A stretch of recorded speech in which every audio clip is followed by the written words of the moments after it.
শুভ বিজয়া সকলকে এবং দিওয়ালির অনেক অনেক প্রীতি শুভেচ্ছা ও অভিনন্দন।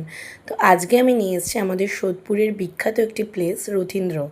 তো এটা আমাদের কাছে বহু নস্টালজিক একটা প্লেস, কারণ এখানে আমরা খুব ছোটোবেলা থেকে সিনেমা দেখে এসেছি। তো এখন এটা কিন্তু আর শুধু সিনেমা নেই, এটা একটা মাল্টি কমপ্লেক্সে পরিণত হয়ে গেছে।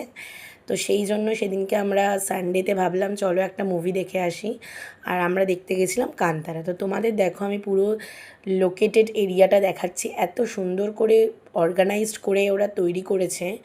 তো সত্যজিৎ রায়ের এই একটা মানে কি বলবো, একটা জায়গা করেছে এত সুন্দর, যেখানে আমরা প্রত্যেকে গিয়ে সেলফি বা ফটো তুলছি, বা এদের অ্যাটমসফিয়ারটাও খুবই সুন্দর। তো চলো তোমাদের ভেতরের প্লেসটা দেখাই। এরকমভাবে এখান থেকে উঠতে হবে, উঠে তোমাদের একটা মানে দারুণ এখানের অডিটোরিয়ামের মধ্যে যে থিয়েটারটা রয়েছে দারুণ। এখানে আবার হচ্ছে তোমার ডিক্লাইনার সিট রয়েছে, তোমাদের আমি বাটনগুলো দেখিয়ে দিলাম আপস ডাউনের। আর এখানে সাউন্ড কোয়ালিটি তো নিয়ে কোনো কথাই হবে না, এতটাই দুর্ধর্ষ। মানে সাউন্ড কোয়ালিটির জন্য মুভিটা আরও সুন্দর লেগেছে। আর কান্তারা নিয়ে নতুন করে কিছু বলার নেই। তো এটা আমাদের এখন একটা খুবই ভাইরাল একটা সিনেমা। আর এখানের প্রত্যেকটা জায়গায় গুজবাম্পসের মতো সিন রয়েছে। তো আমি পুরোটা রিভিল করলাম না, যারা এখনও কান্তারা দেখোনি তোমরা অবশ্যই গিয়ে সিনেমায় হলে গিয়ে কান্তারা দেখো আর এনজয় করো। বাই।